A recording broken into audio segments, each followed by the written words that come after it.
광주 시내버스 노사가 노조 파업 13일 만에 극적으로 임금 협상을 타결했습니다. 노동조합원들이 내일부터 업무에 복귀해 시내버스 노선이 정상 운행됩니다. 광주 전남 지역에 장마가 시작됐습니다.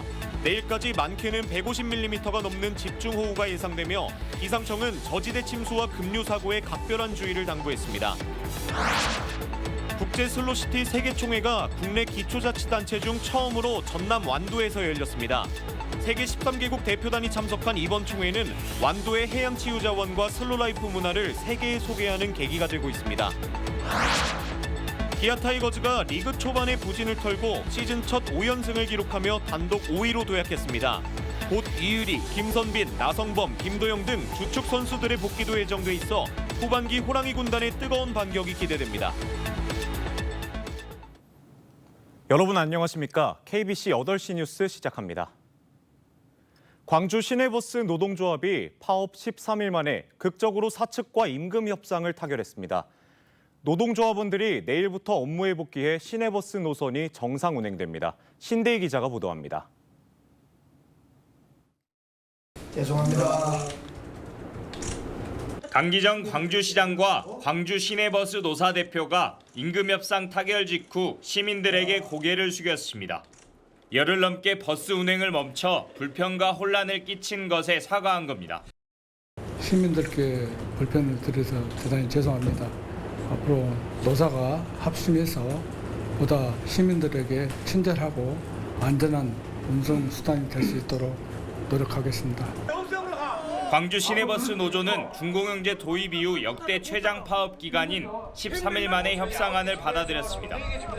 임금 3% 인상과 정년을 62살로 1년 연장하는 데 합의했습니다.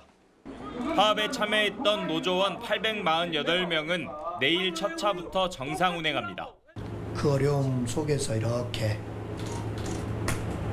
소기의 성과를 타협을 해주셔서 감사드립니다. 특히 노조가 생각하는 여러 안은 잘 저희들이 함께 의논해 가도록 하겠습니다. 노사는 광주시와 함께 대중교통혁신회의를 꾸리고 처우 개선을 논의하기로 했습니다.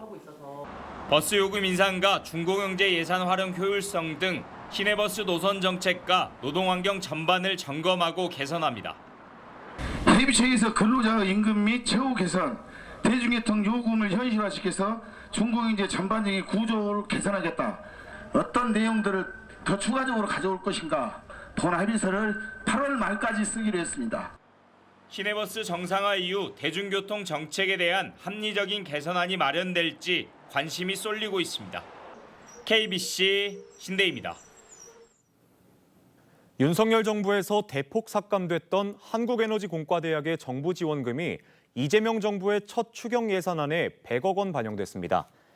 전라남도에 따르면 산업통상자원부는 에너지공대 개교 당시인 2022년부터 250억 원의 예산을 지원했지만 윤석열 정부 출범 이후 지난해에는 200억 원, 올해는 100억 원으로 축소됐습니다. 지원금이 줄면서 실험 장비 도입이 지연되는 등 에너지 특화 연구 중심 대학인 에너지공대는 학사 운영에 큰 어려움을 겪고 있습니다. 호남고속도로 확장 사업 국비 379억 원이 전액 삭감된 데 대해 더불어민주당 정준호 의원은 광주시의 사업 의지 부족을 강하게 비판했습니다. 정 의원은 광주시가 확보한 시비조차 집행하지 않아 정부가 예산 복원 논의에 선을 그었다며 책임 있는 자세를 촉구했습니다. 이에 대해 광주시는 도로공사와의 서류 보완 문제로 집행이 지연됐을 뿐 조속히 예산을 집행할 계획이라고 밝혔습니다. 광주와 전남의 장마가 본격적으로 시작됐습니다. 내일까지 최대 150mm 이상의 많은 비가 예보된 가운데 기상청은 저지대 침수와 급류 사고 등에 대한 각별한 주의를 당부했습니다.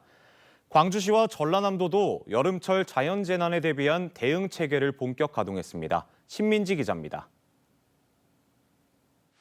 광주와 전남 지역에 올해 첫 장맛비가 시작됐습니다.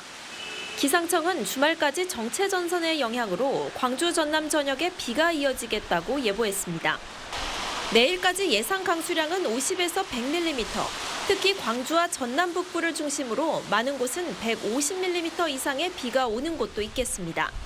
특히 정체전선의 남하로 오전부터 오후 사이에는 시간당 30에서 50mm의 강한 비가 집중될 전망입니다.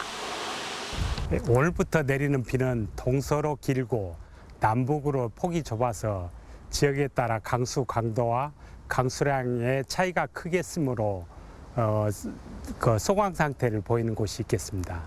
내일까지 서해안을 중심으로 초속 20m의 강한 바람도 불면서 해안과 해상 지역에도 주의가 요구됩니다.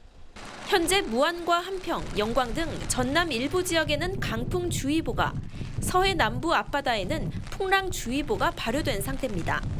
광주광역시와 전라남도는 침수와 산사태 등 자연재난 대응 체계를 본격 가동하고 있습니다. 침수 취약지와 하수도 시설 점검을 강화하고 하천과 산사태 위험 지역을 중심으로 사전 점검과 대응 준비를 유지하고 있습니다. KBC 신민지입니다. 광주와 전남 일부 지역에 올해 들어 첫 열대야가 나타났습니다. 광주지방기상청에 따르면 광주는 어제 오후 6시부터 오늘 오전 9시까지 최저기온이 25.6도로 1973년 기상관측 이래 가장 이른 열대야 발생일을 기록했습니다. 영광과 장성, 무안공항 등지에서도 최저기온이 25도 안팎을 기록하며 열대야가 나타났습니다. 올해 첫 열대야는 지난해보다도 16일이나 빠른 것인데 광주지방기상청은 따뜻하고 습한 남서풍의 유입에 따라 밤 기온이 떨어지지 않았다고 설명했습니다. 느림의 정신을 바탕으로 전통 보존과 지역 발전을 도모하는 것이 이른바 국제 슬로시티 운동입니다. 이런 국제 슬로시티 연맹 총회가 국내 기초지방자치단체 가운데 처음으로 완도에서 열렸습니다. 이번 총회는 완도를 세계에 알리는 계기가 되고 있습니다. 강동일 기자의 보도입니다. 세계 13개국 슬로시티 시장과 대표단 등 175명이 참석한 가운데 국제 슬로시티 시장 총회가 완도에서 막을 올렸습니다.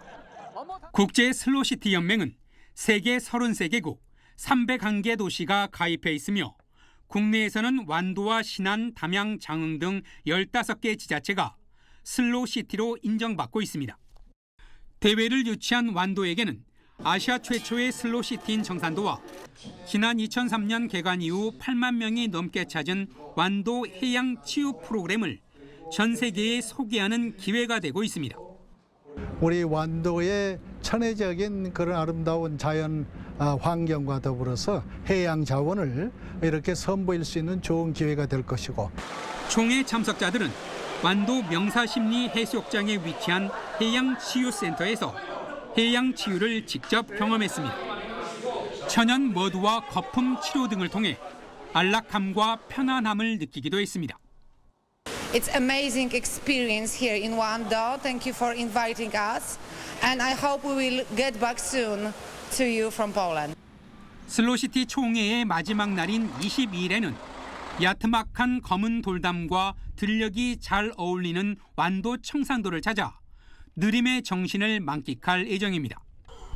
1999년 이탈리아에서 시작된 슬로시티 운동은 단순히 느리다라는 의미가 아니라 전통 보존과 지역 발전의 조화와 균형을 통해 인기를 끌고 있습니다. KBC 강동일입니다. 더불어민주당 당권 도전을 선언한 정청래 국회의원이 무안을 방문해 특강을 진행했습니다. 정 의원은 남학복합주민센터 대공연장에서 열린 무안군 교육발전특구 활성화 포럼에 참석해 미래 세대를 위한 민주시민교육의 중요성을 주제로 특별 강연을 진행했습니다. 이번 포럼에서 기조발제를 맡은 나광국 전남도 의원은 아이 키우기 좋은 무안, 학부모가 신뢰하는 교육환경 조성을 위한 방안을 제시했습니다. 전라남도 의사회가 새 정부와 더불어민주당을 향해 의정 갈등 해결에 즉각 나설 것을 촉구했습니다. 전라남도 의사회는 문재인 정부 시절 체결된 구사 의정합의의 정신을 계승해 의대 정원 확대 논란과 전공의 사직 사태에 대해 명확한 로드맵과 제도 개선책을 제시하라고 요구했습니다. 특히 전공의 복귀를 위한 수련특례법 제정 등 구체적 조치를 촉구하며 의료계와의 실질적인 대화와 합의를 더 이상 미뤄선 안 된다고 강조했습니다. 시즌 초반 리그 최하위까지 떨어졌던 기아 타이거즈가 시즌 첫 5연승을 내달리며 리그 단독 5위까지 올라섰습니다. 조만간 이의리와 나성범, 김선빈, 김도영 등 핵심 자원들의 복귀까지 예정되면서 시즌 후반 호랑이 군단의 뜨거운 반격이 기대됩니다. 정의진 기자입니다.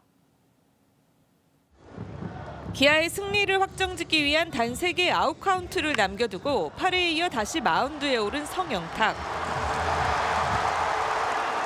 15.2이닝이라는 구단 최다 이닝 무실점 기록을 경신한 데 이어 뒷문까지 단단히 걸어 잠그며 수입승의 마지막 퍼즐을 완성했습니다.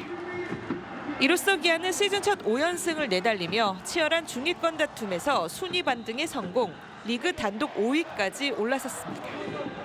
Thank you all so much again for coming out every night and cheering us on. And then, after games, when we see y'all out and you're being so supportive, it really means a lot. 올 시즌 시작은 쉽지 않았습니다. 부상 선수들로 라인업도 짜겠다는 우스갯소리가 나올 만큼 많은 선수들이 쓰러졌습니다. 빈틈을 메운 건 2군에서 분투해온 오선우와 김호령, 성영탁, 그리고 백업으로 분류됐던 김규성 등이었습니다. 이제는 기회에 머물지 않고 팀 승리를 위한 주전으로 확실하게 자리매김했습니다. 항상 못해도 좋은 응원 말씀 많이 해주시고 잘해도 응원 많이 해주시는데 그것 때문에 많이 힘이 많이 됐었습니다. 그래서 최대한 포기 안 하고 그런 말씀 많이 해주셔서 열심히 했던 것 같습니다. 올 시즌 처음 5선발에 이름을 올린 김도현이 든든하게 마운드를 지켜주고 있고 시즌 초 불안한 잭으로 2군에서 잠시 숨을 고른 윤영철이 제 컨디션을 회복하며 선발진의 힘을 보태고 있습니다. 필승조 조상우와 전상현, 정혜영 등도 미들맨의 모습을 되찾았습니다. 시즌 초반 리그 최하위까지 떨어지기도 했던 기아는 선수들의 분투 덕에 이달 들어 무려 11승 5패, 6할 8푼 8리의 승률을 기록하며 디펜딩 챔피언의 힘을 보여주고 있습니다. 1년간의 재활을 마치고 이번 주말 2군 첫 등판을 앞둔 이의리에 이어 다음 달 나성범과 김선빈, 김도영 등 핵심 자원들의 복귀도 예정된 상황. 이딴 악재 속에서도 저력을 과시하고 있는 호랑이 군단의 시즌 후반 뜨거운 반격이 기대됩니다. KBC 정의진입니다. 개신교 선교기지의 유네스코 세계유산 등재를 추진하는 선교기지 세계유산 등재 지방정부협의회가 오늘 광주 남구 양림동에서 공식 출범했습니다. 광주 남구를 포함해 전국 8개 지자체가 참여한 가운데 협의회는 이날 창립총회도 열고 초대 회장을 선출했습니다. 참여 지자체들은 올해 말까지 연구 용역을 마무리하고 세계유산 등재를 위한 국제적 활동에 본격 나설 예정입니다. 광주시 교육청이 오는 7월 1일자로 일반직 교육공무원 471명에 대한 정기 인사를 단행했습니다.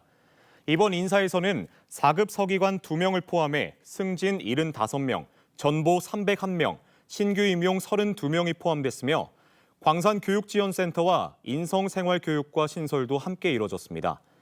광주시 교육청은 과밀학급 해소와 유보통합 추진 등 지역교육 현안 해결에 도움이 될 것으로 기대했습니다. 신호수를 치어 숨지게 한 40대 운전자가 경찰에 입건됐습니다. 광주 남부경찰서는 어제 오후 1시 30분쯤 남구 양촌동 승용교 보수공사장에서 신호수를 치어 숨지게 한 40대 승용차 운전자 A씨를 입건해 조사하고 있습니다. 경찰 조사 결과 A씨는 휴대전화를 보면서 운전하다가 신호수를 들이받은 것으로 드러났습니다. 광주 경영자 총협회가 중동 수출 기업들을 위해 중동 전문가 초청 강연을 마련했습니다. 오늘 열린 금요조찬 포럼에는 서강대학교 박현도 교수가 강연자로 나서 이스라엘과 이란 간 전쟁이 세계 경제는 물론 지역 수출 기업에 미치는 영향을 주제로 강의를 진행했습니다. 광주경총은 이란과 이스라엘 전쟁은 국제 유가와 원자재 가격 등에 영향을 미치기 때문에 지역 수출 기업들을 위해 이번 강연을 마련했다고 밝혔습니다. 전라남도가 고향사랑 기금을 활용해 조성한 마을 공동 빨래방이 도내 4곳에서 운영 중입니다. 지난 3월 완도 청산면을 시작으로 여수 남면, 강진 성전면, 한평읍에 설치됐으며 사업비는 총 3천만 원이 투입됐습니다. 전남도는 올해 말까지 공동 빨래방을 16곳으로 늘려 고령층의 이불 세탁 등 생활 불편 해소에 나설 계획입니다. 창단 40주년을 맞은 극단 까치놀이가 오늘 광주 남구 빛골 시민문화관에서 고 김창일 작가의 연극 꽃며느리를 무대에 올렸습니다. 고립된 섬을 배경으로 가족과 인간 본성의 갈등을 그린 이번 작품은 지역 연극의 뿌리와 정체성을 되새기며 관객에게 깊은 울림을 전했습니다.